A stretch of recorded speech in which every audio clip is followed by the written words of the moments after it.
Welcome to Extreme Genes, brought to you by The Church of Jesus Christ of Latter-day Saints. Hey, Genies, how are you? And welcome to another edition of Extreme Genes, America's Family History Show at ExtremeGenes.com. My name is Fisher, on the program where we shake your family tree and watch the nuts fall out. And this episode is brought to you by BYU TV's Relative Race, Sunday nights at 9 Eastern, 6 o'clock Pacific time. Hey, we've got some great guests lined up today. Nick Barrett from England's version of Who Do You Think You Are? Plus, we're going to be talking to another British fellow, John Archer, who made a great find using a technique he learned about on Extreme Genes, and photo detective Maureen Taylor answering your questions. Right now, it is time to head out to Beantown and talk to my good friend David Allen Lambert, the chief genealogist of the New England Historic Genealogical Society and AmericanAncestors.org. Hi, David. How are you? I'm doing great.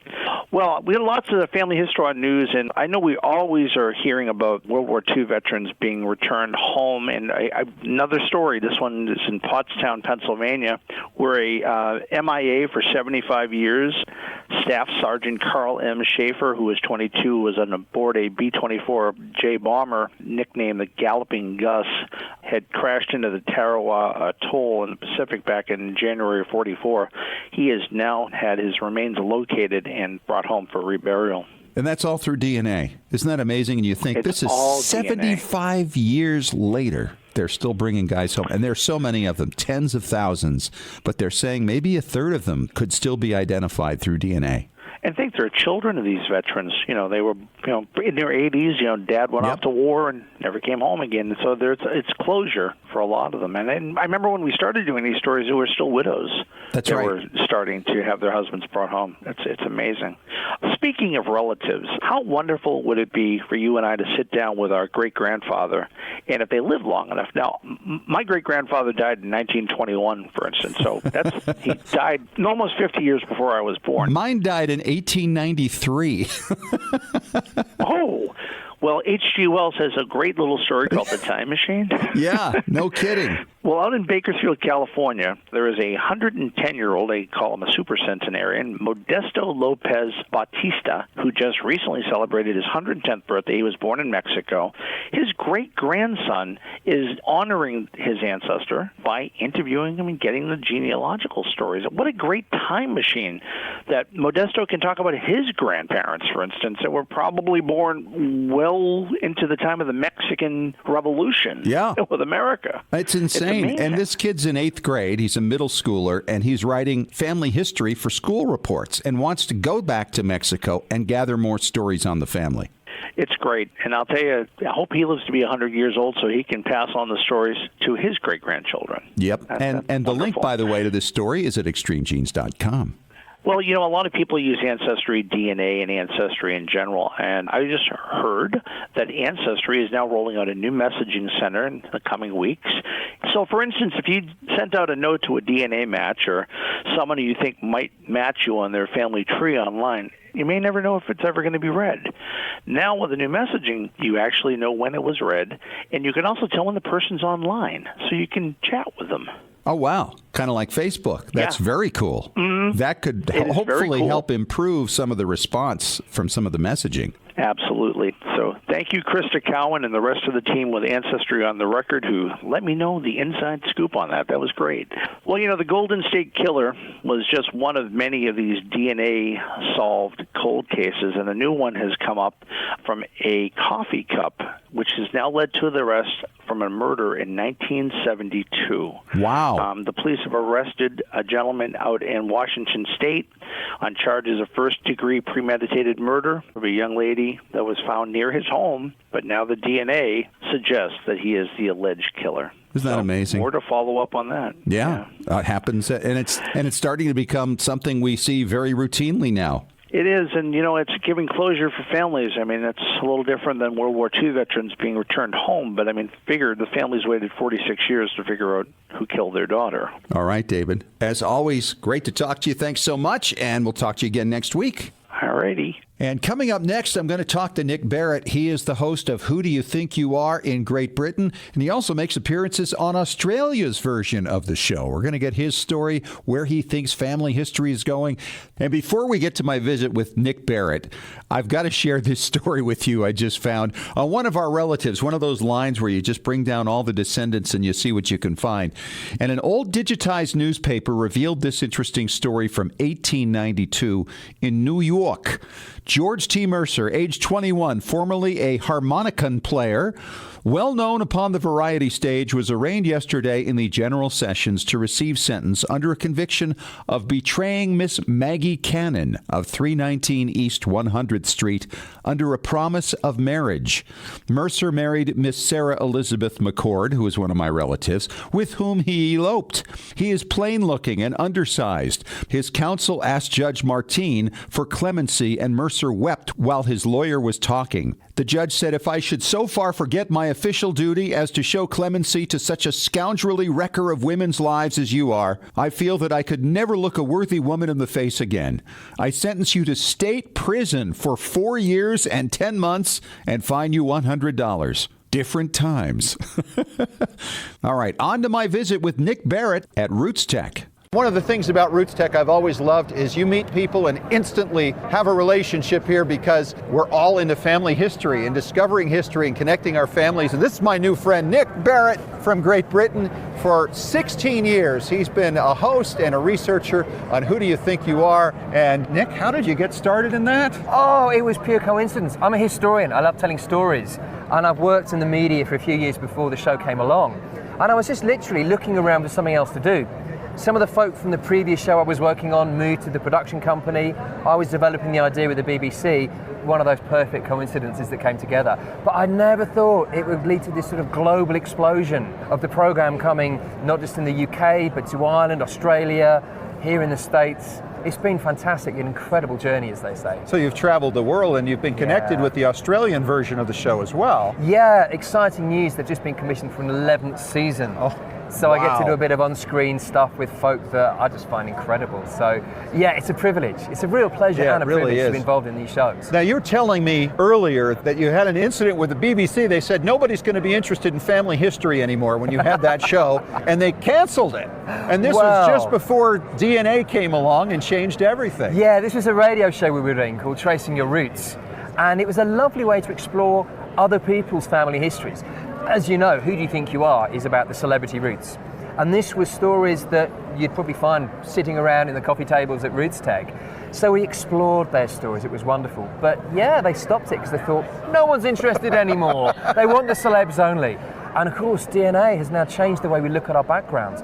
We explored a little bit on the show, but no one would thought it would take off. Well, what do they know? Well, what do they know? So tell me about some of the celebrities that you've worked with and some of their reactions, the ones that have touched you the most that you've worked on.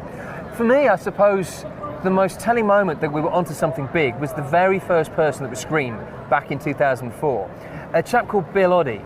He'd had a career in TV and broadcasting as a comedian and then an ornithologist, so he was passionate about wildlife. And he wasn't the most obvious choice for a high-profile celebrity. Sorry, Bill, don't mean to say that, but it's one of those things. And we wanted to tell the story of social history using his ancestors, I suppose, as points of reference. And it was only when we got talking to him about his motivation for doing the show that we realised there was something far more powerful under the surface. He had had a very difficult upbringing. He didn't know his mum. She'd had various mental health problems throughout his childhood growing up. And that was his motivation. He wanted to find out what had happened.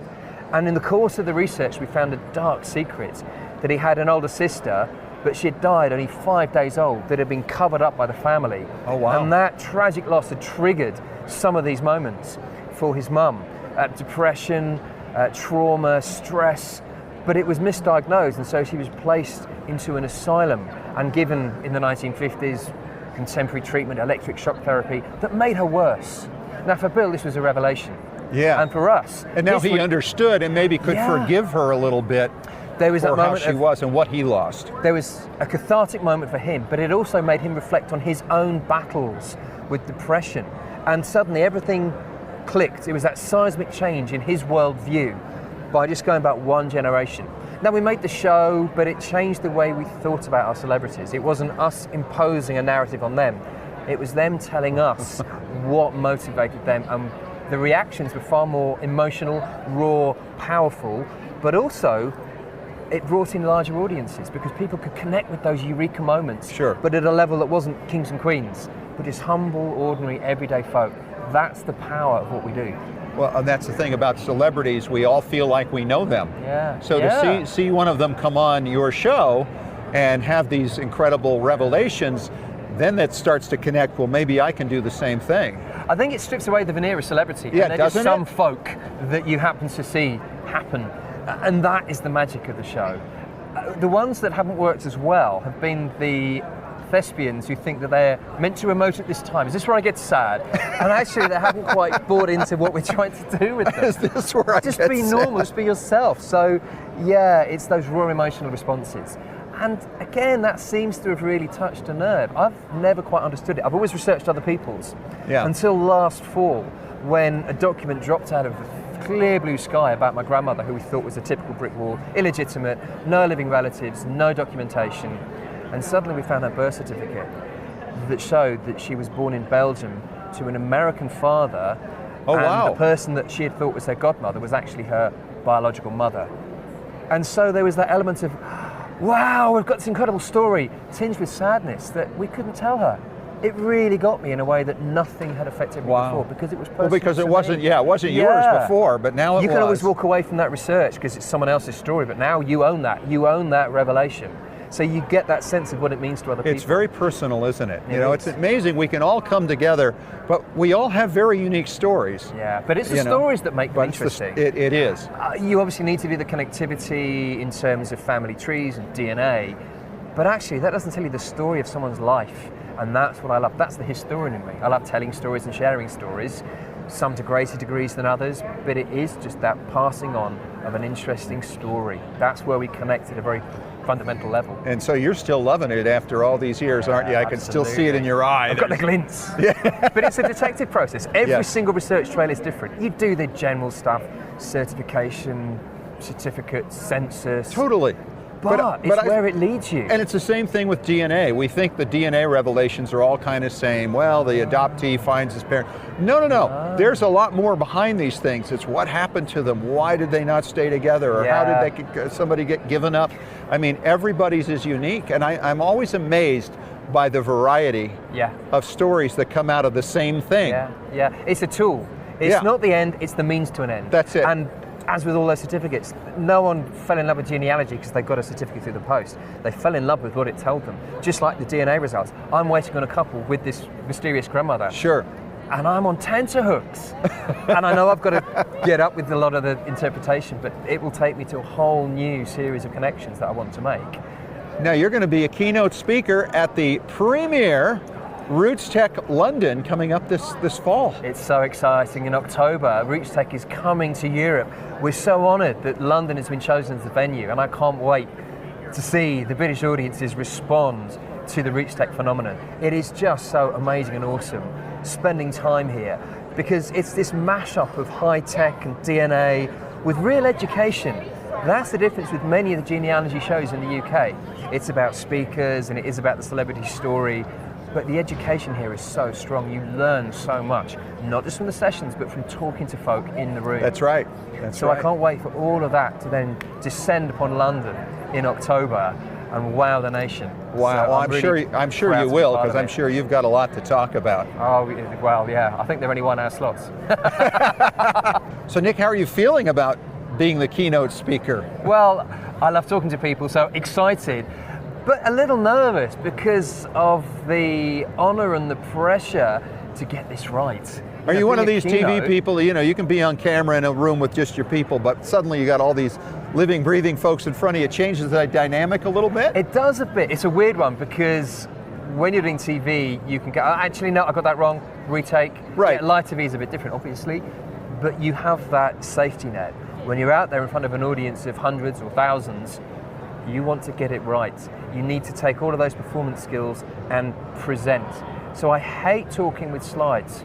Right, I'm I'll with write you. stuff on the screen, you don't need me there, you can read it. I want to talk, I want to explain, I want to emote and pass on the passion I feel while still being relevant. So TED Talks are a really great way of practicing. You've got a finite time, you've got to get the information across in an engaging way. I've done some of those and they're great fun. So in that sense, I don't mind it too much, but I do feel very privileged to be the keynote, and therefore that comes with a certain responsibility with its own sorts of pressures. Well, it's going to be a lot of fun, and I'm sure that you've got so many followers in Great Britain that are going to be thrilled to see you speak there. Yes, well, that's always great fun doing it on home soil, but what I want to do most of all is try and encourage as many lovely folk here to come over. I'm sure many will have British roots. So it's more than just coming to the expo and the show and learning about what you can do in terms of British research techniques. Spend some time, travel the country, stand in that graveyard where your ancestors buried, visit the factory where they worked. That's the experience, that empathy, that connection that makes it far more than just a document or a story. It brings it to life in a really visceral way. So come on over to London and experience that in person. That's the thrill, that's the excitement. There you go. Fascinating visit at Roots Tech with Nick Barrett, the host of Who Do You Think You Are in Great Britain.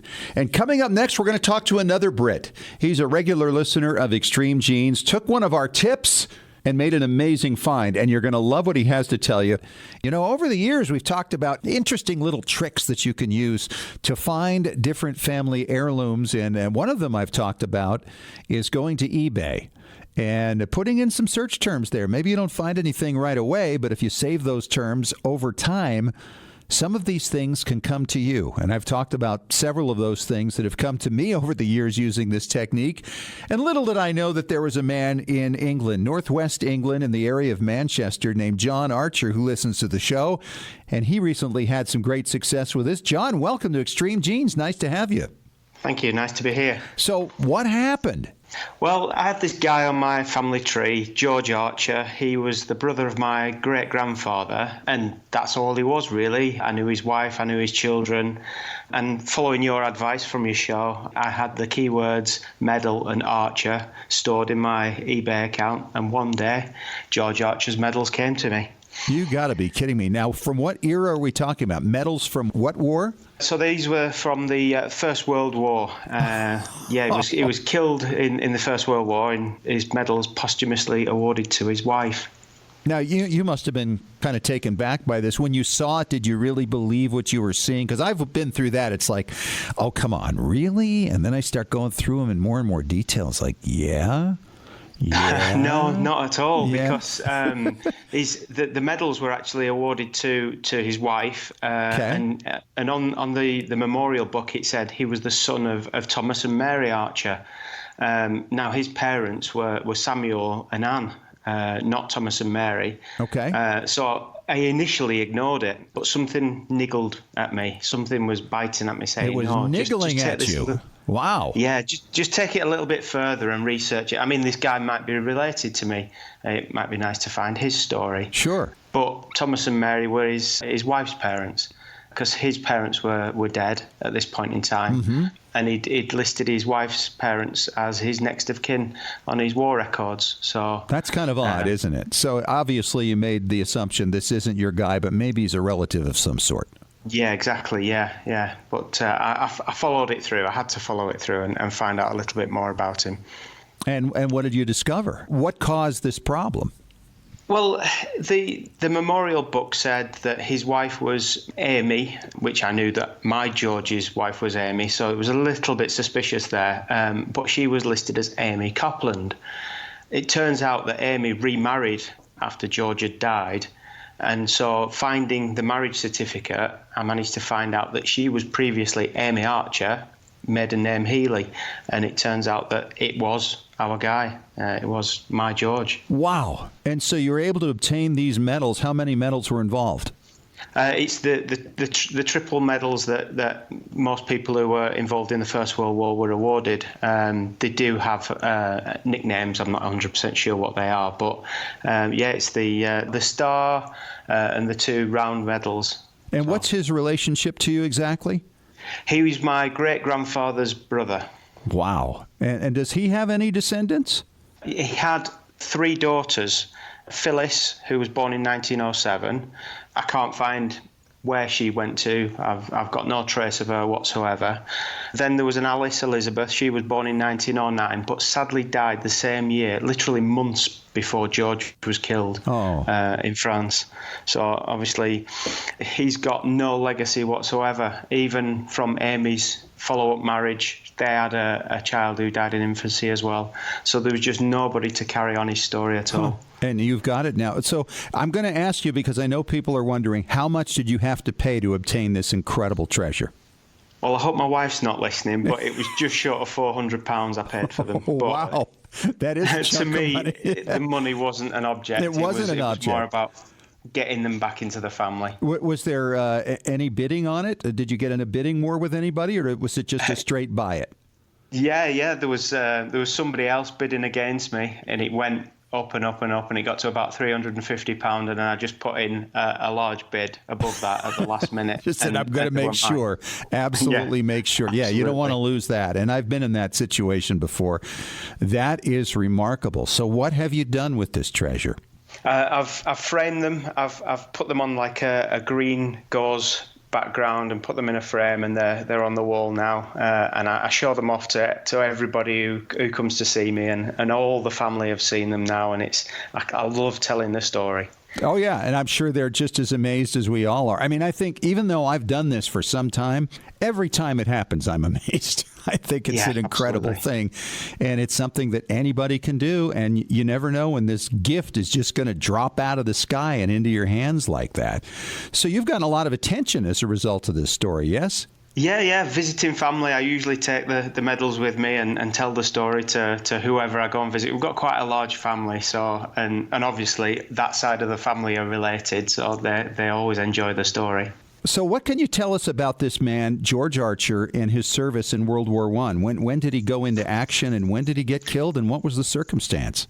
So he was born in Scarborough in the north of England, and he was listed in the census there all the way up to 1911, and then he disappeared. So that was the end of his story for me until I found the medals. It turns out he moved to Bradford, but he'd already enlisted in the army in Scarborough. He was enlisted in the Yorkshire Regiment, the 5th Battalion, and they were shipped off to France to the Battle of the Somme, everybody knows about. He was killed on the 13th of September, 1916, and afterwards he was memorialised on the Thiepval Memorial in France, which is the memorial to the unfound bodies, which was quite sad, really. Oh, yeah, absolutely. Have you found local historical societies that might be interested in displaying it and telling your story? Not yet, but I'm probably going to get in touch with them. I'm visiting Scarborough in the next couple of weeks, so I'm going to go and see the museum there and speak to them about it. And there's a civic society there as well that are always interested in stories like this. Yeah, absolutely. So have you set up any other search terms in eBay? Yeah, I've got one for every name in the family. Do you include the location to help narrow it a little bit? Do you get a lot of emails resulting from those that are irrelevant? They're mostly searching for medals, because that's quite an interest of mine. I like the war side of things, the forces side of things, but I've just got plain search terms and, like you say, locations, because I've got family from all over the UK, Wales, Yorkshire, so wherever we're from, there's a search term saved in there. Yeah, I've always thought, is there any place other than eBay you could do that? And I would imagine you could. You could almost do it in reverse, where you put an ad out there or you say, hey, I'm looking for this, but I don't know where you do it exactly. Maybe that's something somebody can share with us. I guess one of the real good resources that I use are groups on Facebook. History groups, local history groups, DNA groups and things like that on Facebook are really good for talking to people about exactly this. Mm-hmm. And have you located anything as a result of those groups? Family, yeah. My other side, my mum's side of the family, there's a group for the Hughes, that's the name. I've met many members of that family through that group, living worldwide. And you can probably obtain some items from them as well. There are a lot of people who say, I don't need this, but you'd love it, so I'm happy to give it to you. Photographs as well. That's a key one. That's the big thing, isn't it? Lots of photographs. Yeah, absolutely. Well, it has been a delight to talk to you. He's John Archer. He lives in northwest England near Manchester, and quite a find on eBay. It's a great technique to use, and thanks for joining us, John. Really enjoyed it. No, thanks very much. It's my pleasure. And so we're beginning a new thing here, an Ask Us Anything segment, a couple of segments at the back end of the show that will include all the different topics we're talking about and all of our various expert friends. And the first one to kick it off today is the photo detective, Maureen Taylor. How are you, Maureen? Hey, Scott. I'm great. How are you? Awesome. I'm excited about this and excited to get the questions we're going to be receiving as we progress with this. And by the way, we've set up a special email if you have questions about whatever. It's askusanything@extremegenes.com. So let's start with some questions, Maureen, that you have typically gotten since we haven't plugged this at all in the past. And we really aren't prepared with any direct questions. But you hear the same stuff over and over and over again. So we'll start with one of these. Where was this picture taken? You must get that all the time. All the time. So thank you very much for asking me to be on the show to answer popular questions that are asked of me. And this is one of the most common ones, which is, where was my photo taken? Was it taken here in this country, or was it taken overseas? And it's actually sort of a multifaceted answer. You have to look at the photo and see if there's a backdrop behind the people that are standing there, because the backdrops can actually give you clues as to where the picture was taken. Like sometimes there's a particular building in the background. One of the ones I saw online this week was a picture of a minister, and behind him on the backdrop was the church where he preached, which was kind of cool. But also you have to look at your family history. So you have to date the photo, and then you have to think about where your people were at that time. And that alone might tell you whether it was taken here or whether it was taken there. And this can obviously encompass what they're wearing at a certain point in time also, right? Because of the styles. Right. I mean, dating the photo relies on things like, the format of the picture, the particular cardstock that was used, what they're wearing, what the props are. All kinds of things can feature into figuring out when a picture was taken. But once you have that approximate date, then you can look at your family history and do that sort of immigration research. And it may be that the person came from overseas and came here at a particular time, right? And this photo fits into that time frame, because our immigrant ancestors love to have pictures taken before they left home, but they also took pictures when they arrived and got established. So these are pictures that don't have a photography studio on them or a place on them. These are like random pictures where you're looking at them and thinking, what's going on here? Yeah, 40s, 50s, somewhere in there, of course. Okay, question number 2. Can I take apart my black photo album? Oh, Scott, is that a popular question? Yeah, you know what? I mean, I've got these too, and people want to know if they can get behind the pictures to see if something's written on them. And I've certainly found writing on some of them, but it's not really common, is it? It's not really common, because our ancestors, when they put these albums together, you have to think about the album as you can read an album like you read a story. There's a story there. The person who put those albums together didn't do it just helter-skelter. They did it with intent and purpose. They're telling a story, a theme. They're telling a story of their life, even if it's just a chronological story. And so in that early 20th century period where they wrote with white ink under the pictures, that's usually all there is. And if you take those albums apart, you lose the context of the story. Ooh, that's such a painful thought. And Maureen, here's one that's very common for you, I'm sure. I have a photo of, and people think they have celebrity photos often from way in the background. And I know that you've been out there. You've actually been on Pawn Stars trying to authenticate whether a picture was what, from Abraham Lincoln? Yes, indeed. This is a very common question. I have a photo of, and you fill in the blank. It can be anywhere from Western gunslinger to a different kind of celebrity from the 19th century. And the beauty of saying I have a photo of is that you can image research these people online and find other photographs to compare them to. Now, for instance, if you wanted to say that you had a picture of Jesse James, for instance, and you search online for pictures of Jesse James, you are going to come up with way more than a couple of handfuls. But the question is, are they the same person? Are they all Jesse James? Right. So you have to think about how do their faces compare and what are the points in the face that compare. But more than that, you have to think about the life of that photo. If you just buy a random image off eBay or in an antique shop with nothing attached to it, there's no backstory to it, it's going to be really hard to prove that that person, even if they look just like the famous person, is actually that person. Because in order to sell it at auction, they're going to want a little bit more. They're going to want to know where that picture came from. I mean, if you have all the provenance, as we know, and it came down in your family and your family's related to Jesse James, then, the odds are a little better. Sure. But there's a lot of people, unfortunately, who buy images that they think are very famous people, and they pay too much money for them, and it turns out that they're not actually those famous people. I know you've had some people actually get very upset with you, haven't you, over your debunking of their photograph? I have. I have indeed. Kind of an occupational hazard, I'm thinking, huh? I like to joke that I've solved many a family argument, but I've caused a few. Caused a few more? Well. Absolutely.